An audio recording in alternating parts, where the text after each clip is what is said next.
When you need to build up your team to handle the growing chaos at work, use Indeed Sponsored Jobs. It gives your job post the boost it needs to be seen and helps reach people with the right skills, certifications, and more. Spend less time searching and more time actually interviewing candidates who check all your boxes. Listeners of this show will get a $75 sponsored job credit at Indeed.com/podcast. That's Indeed.com/podcast. Terms and conditions apply. Need a hiring hero? This is a job for Indeed Sponsored Jobs. And we're live on match day as Doug reaches for a buffalo wing. He's got it! Oh, and he's gone for a can of Pepsi too! What a finish! There's no doubt about it. It just tastes better. Match days deserve Pepsi.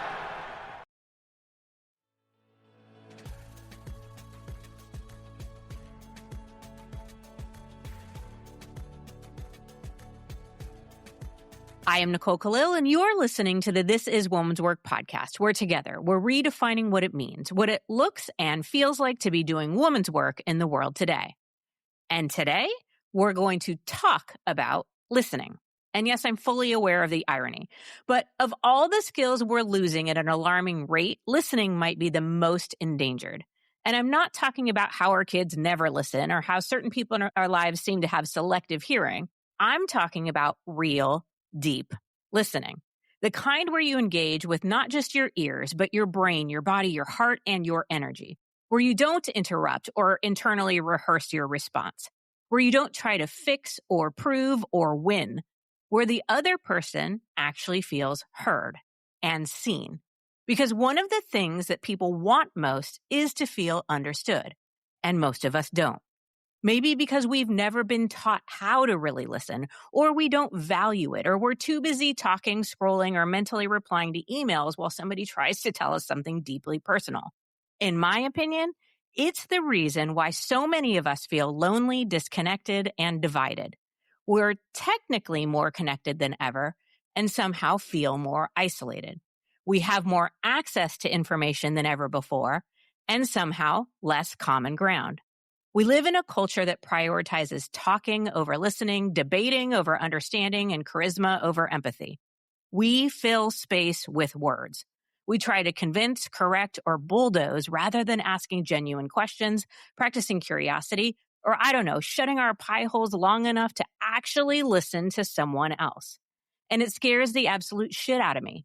So today we're going to learn how to listen. And then we're going to practice with each other, with our kids, and with the people we disagree with. Because I believe it's essential to our mental, emotional, and spiritual health, maybe even our survival. And there's no one better to guide us through the how than today's guest. Emily Kasriel has had a distinguished career at the BBC for over 2 decades as an award-winning journalist, editor, and media exec. But what brought her to this conversation is her deep commitment to, deep listening. She's developed the deep listening approach as a senior visiting research fellow at King's College Policy Institute in London, blending research with real-world experience as an accredited executive coach and workplace mediator. Her new book, Deep Listening, Transform Your Relationships with Family, Friends, and Foes, gets to the heart of what so many of us are missing and craving in our relationships today. Emily, thank you for being our guest, and I'm going to start by practicing my own listening skills right now and ask you to share some of the learnings from your study of over 1,000 people across 119 countries. So what have you learned about deep listening? Well, I think that a lot of people feel quite hesitant to really listen. They don't know how, and especially if people feel differently. So for this big project, we recruited people from all over the world, and the top 4 countries represented, just to give you a sense, were Malaysia, the UK, New Zealand, and Iran. A friend of mine runs the BBC Persian service, so helped recruit those people. And so it was a really diverse bunch of people. But we found that when they learned how to deeply listen, and this was compared to a control group because we work with academics, that people felt more open, more connected, and more able to re-examine their own attitudes, which was really exciting. It kind of plays to this belief that I think many of us have that if we want to receive something, the best way to do that is to give it, right? So if we practice deep listening, what I'm hearing you say is the outcome is that we feel more open to share and to be authentic and transparent in our communication when we practice deep listening. Am I understanding that correctly?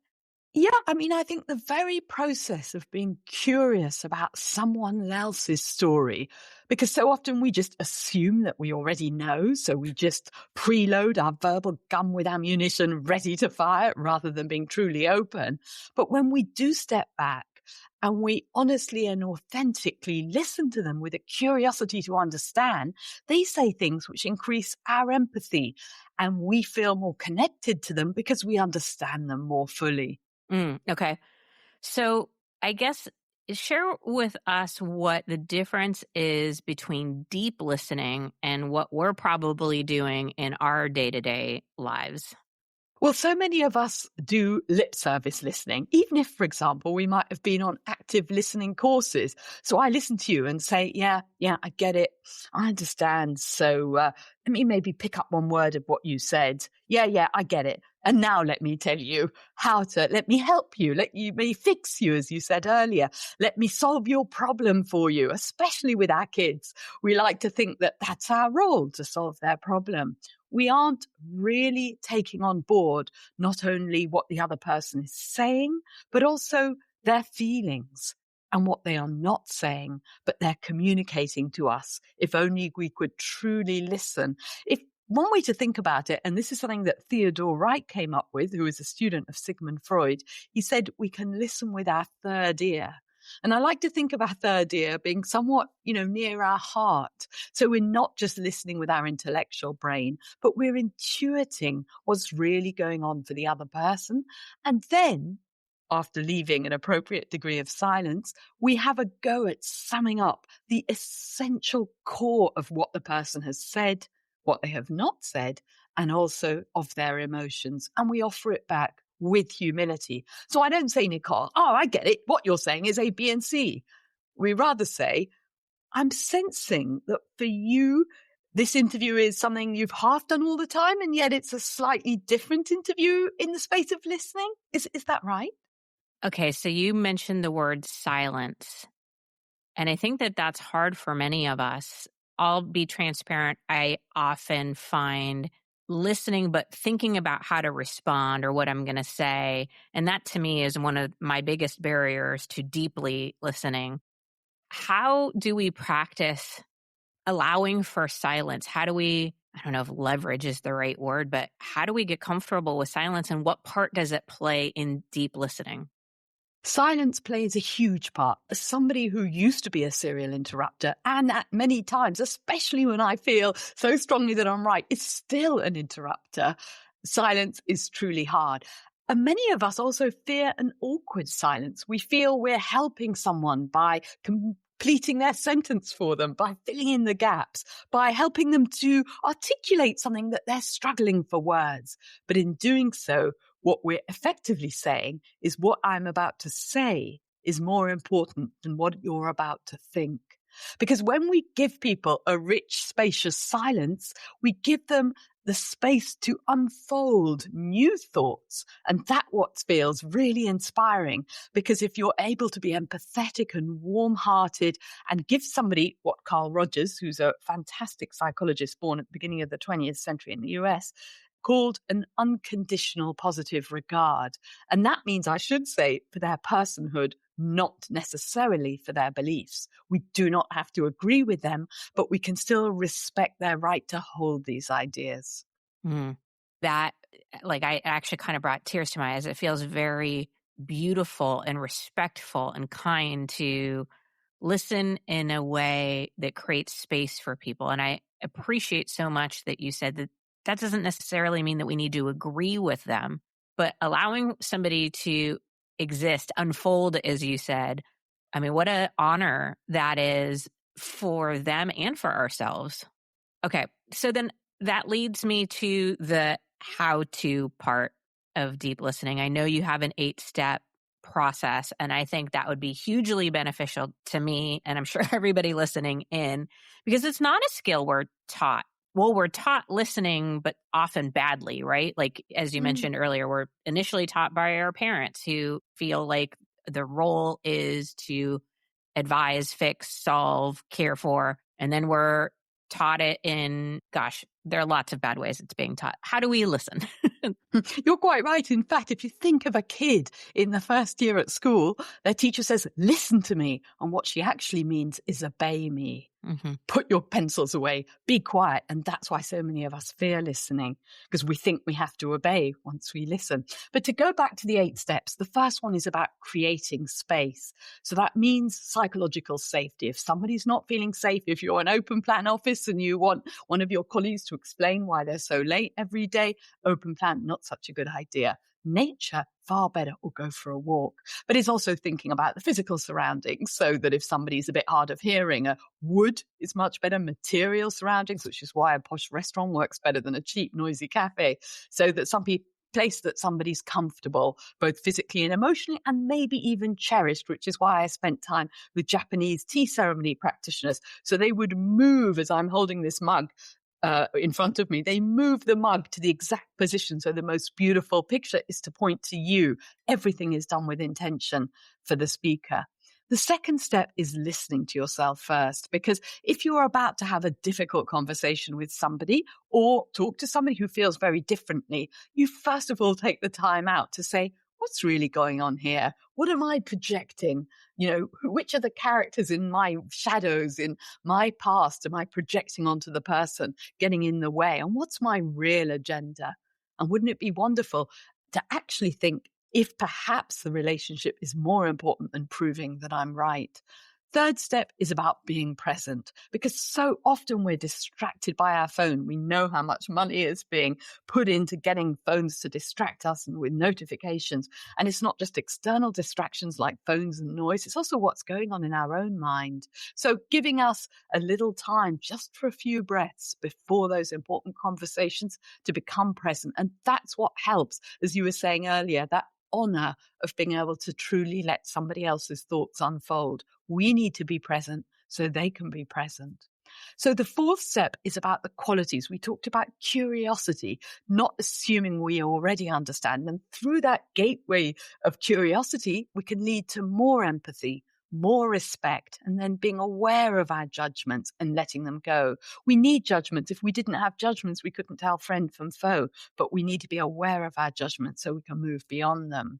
The fifth step is the gaze. So unless you're somebody from First Nation community trying to listen to an elder where it's not respectful to look, there's so much power in a gaze. And we're not talking like the French philosopher talked about, the gaze in which prison officers would look at prisoners and be able to control them. We're talking about a warm, empathetic gaze. Often when I'm coaching people and I'm able to look them in the eye, they then will go on a journey, a silent journey. They will often look up, right, as they think new thoughts, but knowing I'm staying with them, they'll go on a richer journey and then return to look at me, and our gaze window will be reestablished.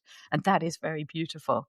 And step 6 is silence. And there's like 9 different types of silence. The poet Paul Goodman wrote and actually did an illustration in my book about these 9 different types. There's the awkward silence, there's the animal ferocity face silence. There's also a companionable silence. There's different types of silence, and it's the same about the gaze. It's the more warm, empathetic silence we want to try and embody.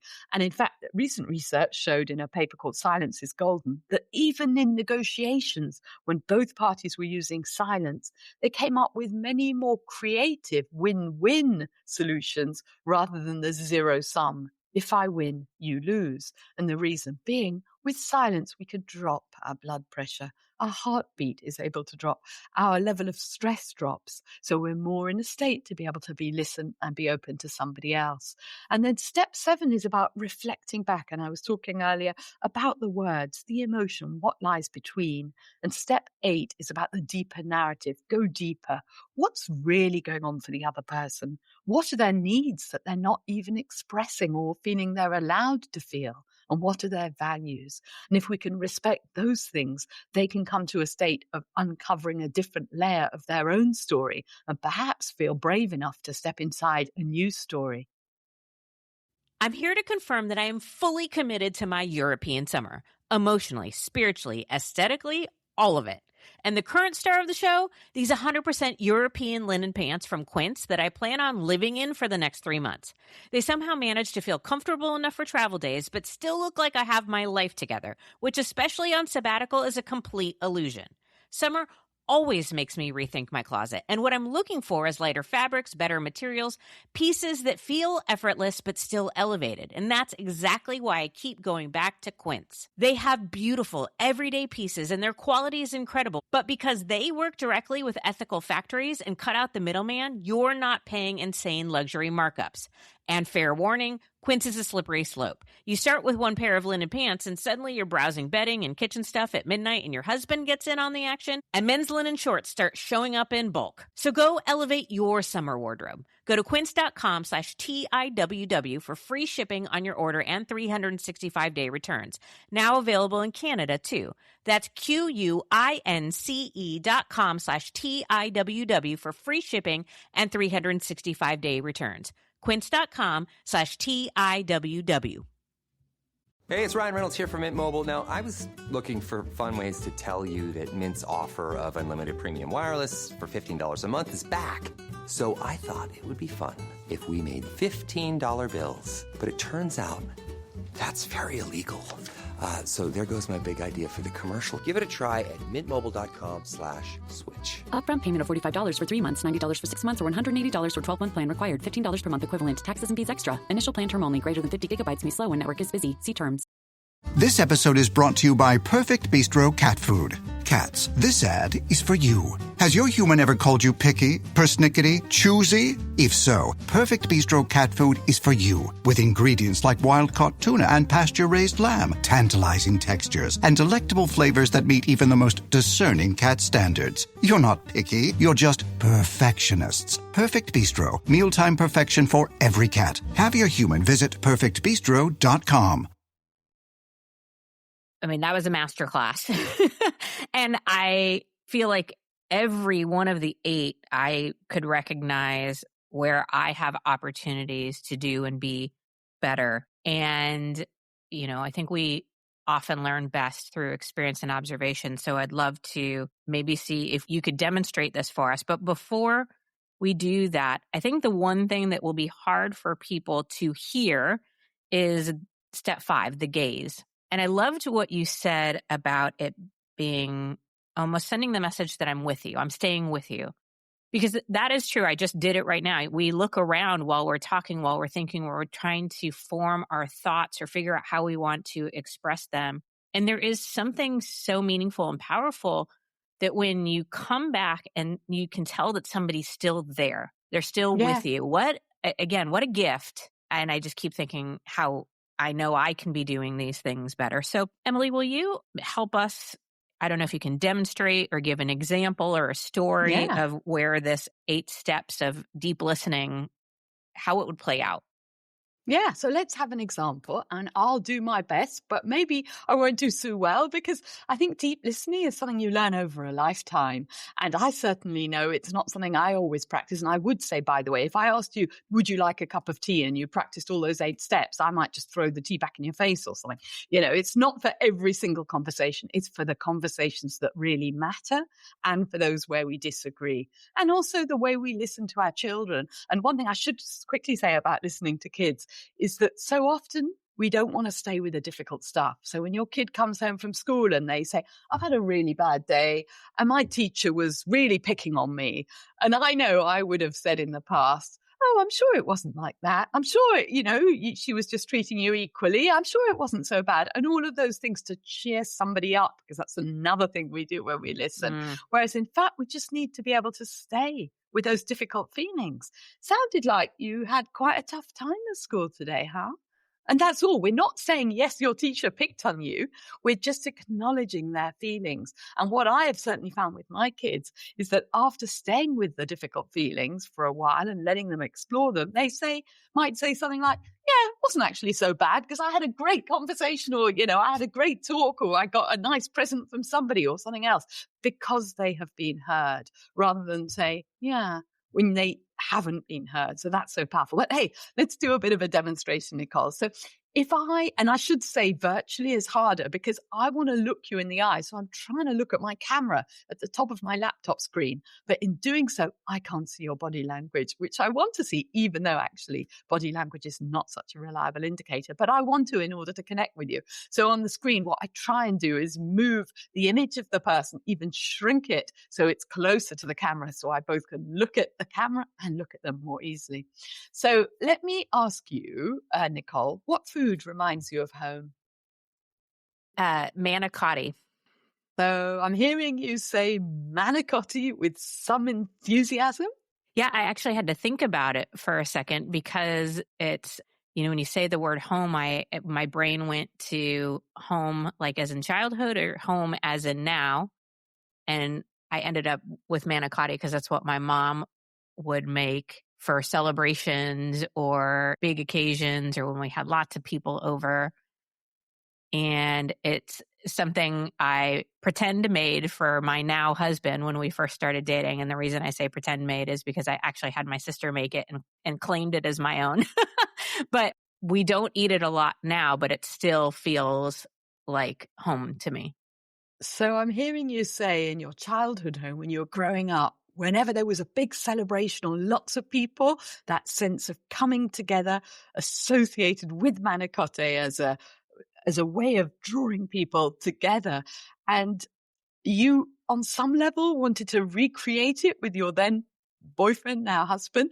But you weren't able to. But yet it was so important. You got your sister to pretend to make it for you in order to be able to give that same nurturing to him. Is that right?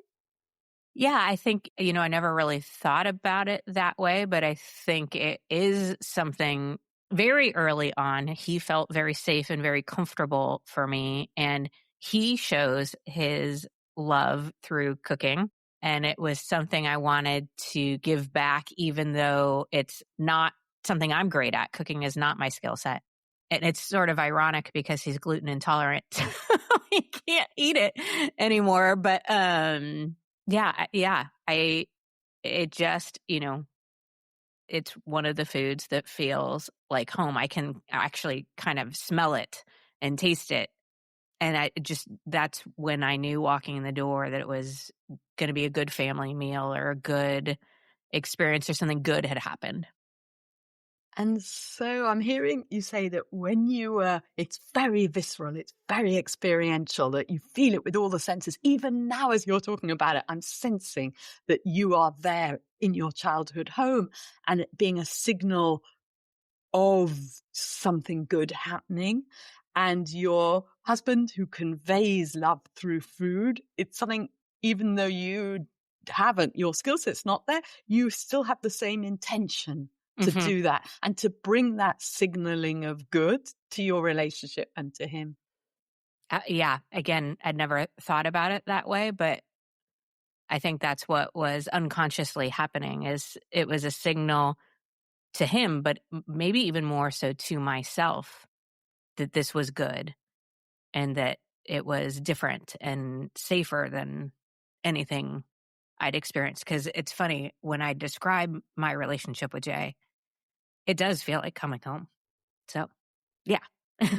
That's so beautiful. It's good and safer and coming home. What a beautiful way to describe your relationship. Thank you so much for sharing that, Nicole.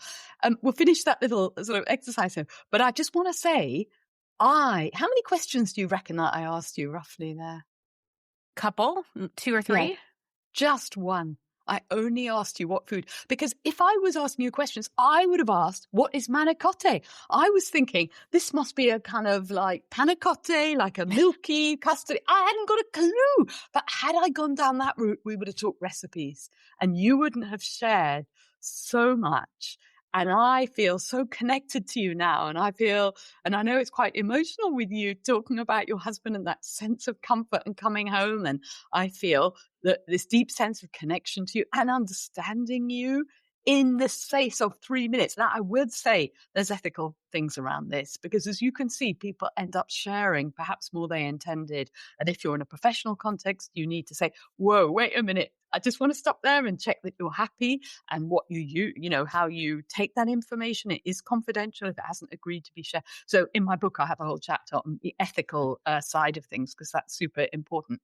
In my book, I've got a chapter on the ethical guidelines around deep listening because people can share more than they mean to. And also, you need to know what you're comfortable bearing because somebody might share more than you're willing to bear or that you can hold. So you need to think around the boundaries of that as well.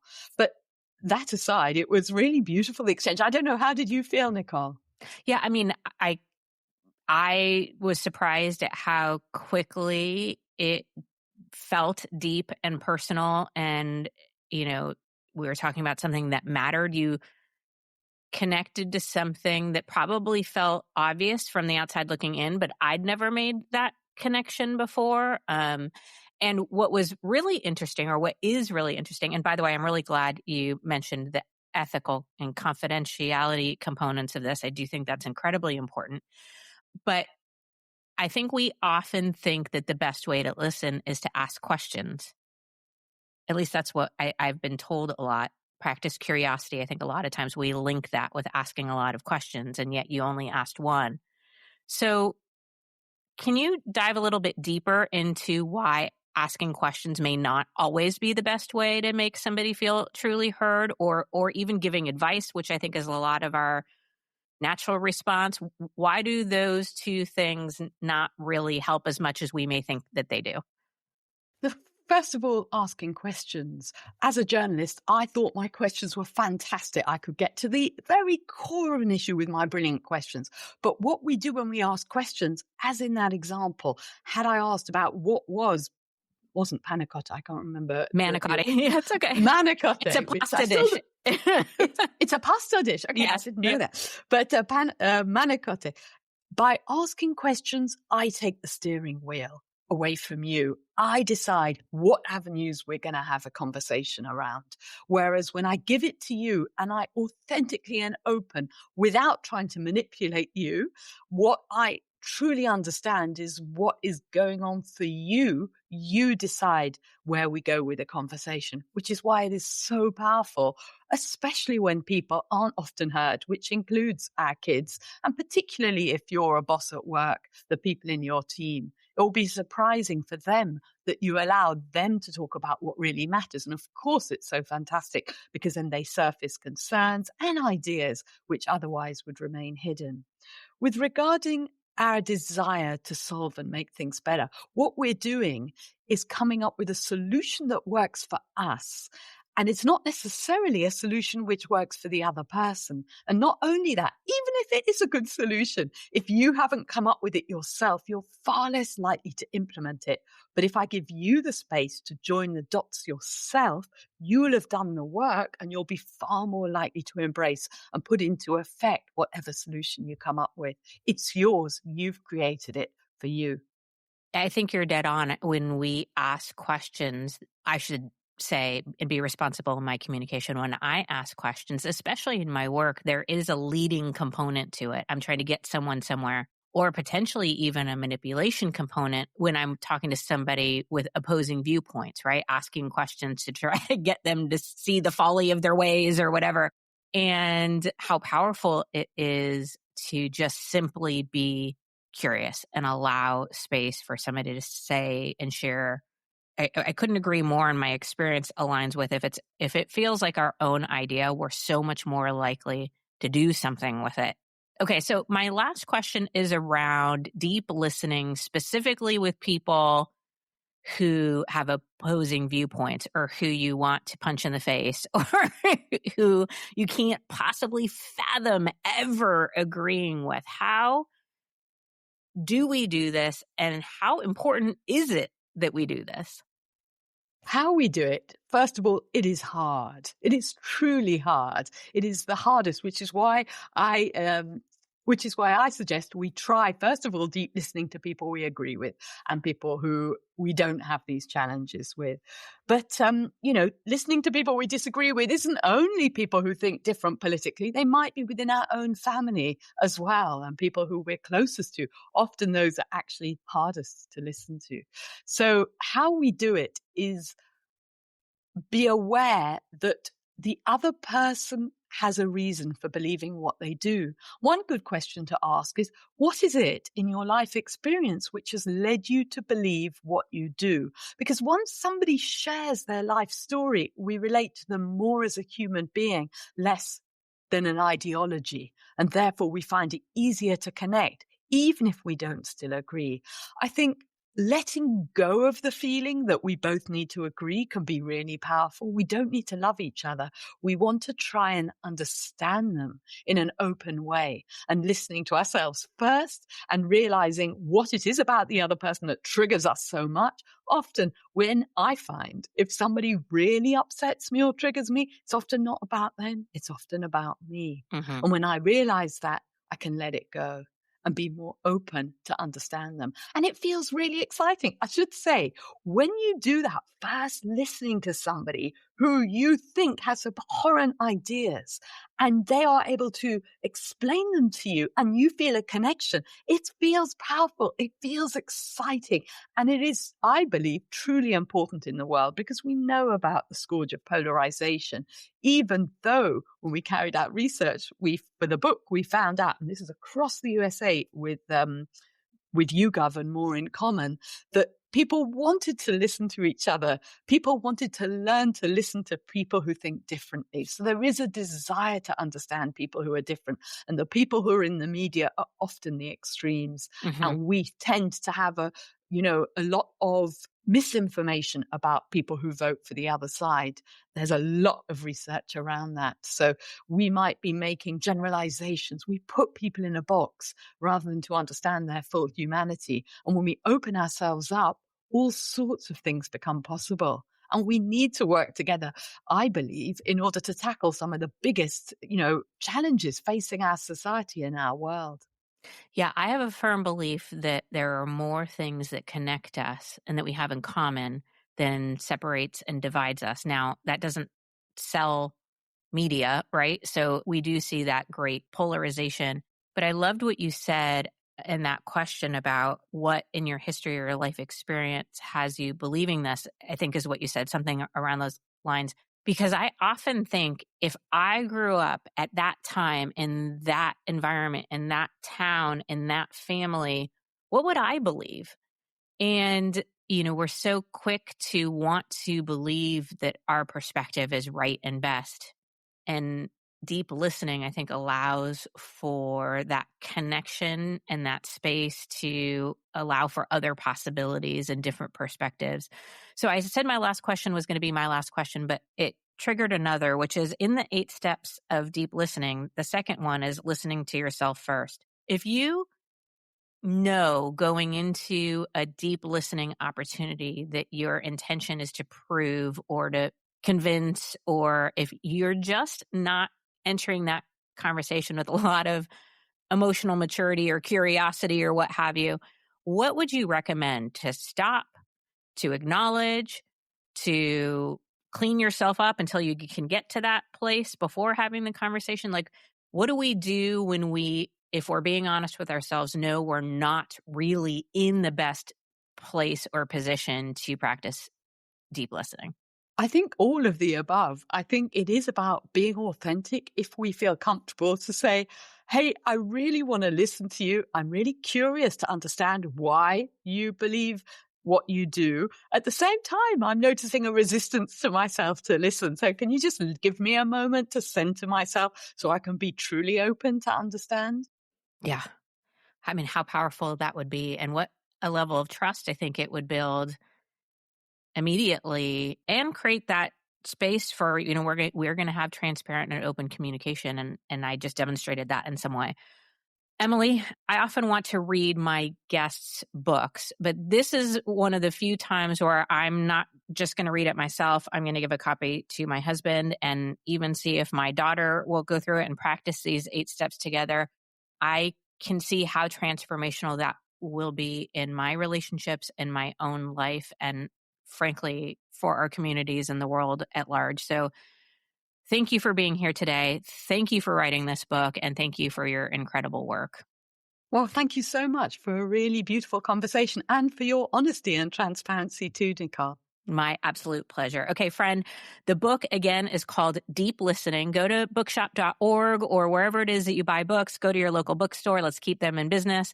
And Emily's website is emilykasriel.com. We'll put that link and all the other links in show notes so you can find and follow her. And at the end of the day, I hope that you're walking away from this conversation not with just ideas, but with a gut level knowing that listening, really listening, is one of the most radical, generous, and transformative things any one of us can do.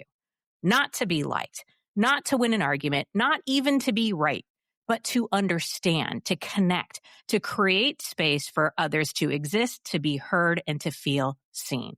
It's not easy, not with our never-ending to-do list, jam-packed schedules, and all the shoulds and the supposed tos. It's especially not easy when emotions run high, opinions clash, and you're 5 seconds away from flipping a table. But it is necessary. We're craving it. And like most things that matter, the best way to receive it is to give it. And let me be real clear. Listening, deep, intentional, honest listening isn't passive or weak. It's powerful. It requires great strength, maturity, and confidence. It's leadership, real leadership, not the ranting, preaching, telling kind we see paraded around for sound bites and clickbait. Deep listening, the kind that creates connection, builds trust, and allows for actual progress, is leadership, love, care, kindness, and connection at their highest forms. And yes, it is also woman's work.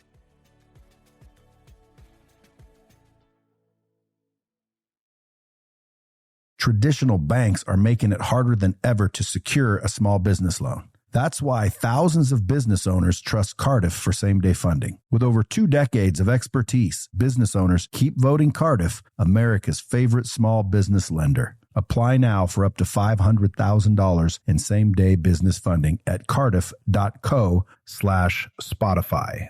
Again, that's cardiff.co/Spotify. Cardiff, borrow better. Starting a business can seem like a daunting task, unless you have a partner like Shopify.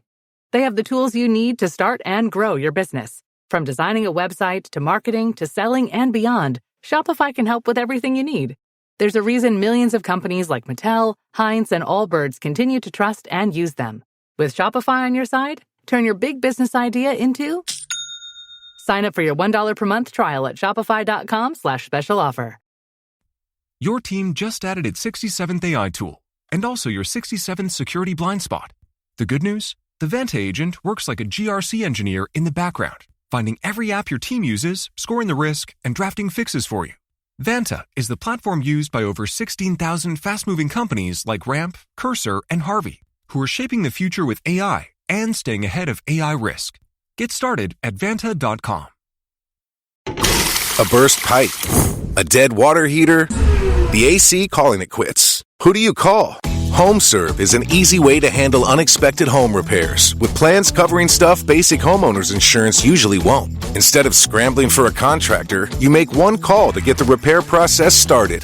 Join the millions of customers who trust HomeServe right now. Go to homeserve.com/podcast for 50% less your first year. That's homeserve.com/podcast. Savings compared to renewal price. Void in Florida. Hi, I'm Ginny Urich, host of the 1000 Hours Outside podcast. And if you've ever caught yourself doom scrolling, who hasn't, or wondering if your kids are the weird ones or actually the normal ones, or if the AI apocalypse isn't coming but instead is already here, our show is for you. Each day, I talk with best-selling authors, entrepreneurs, doctors, educators, and thought leaders about the real challenges of modern life, raising kids, building meaningful work, navigating screens and AI, and creating a life that actually feels good to live. Join in the fun by searching for 1000 Hours Outside wherever you listen to your podcasts.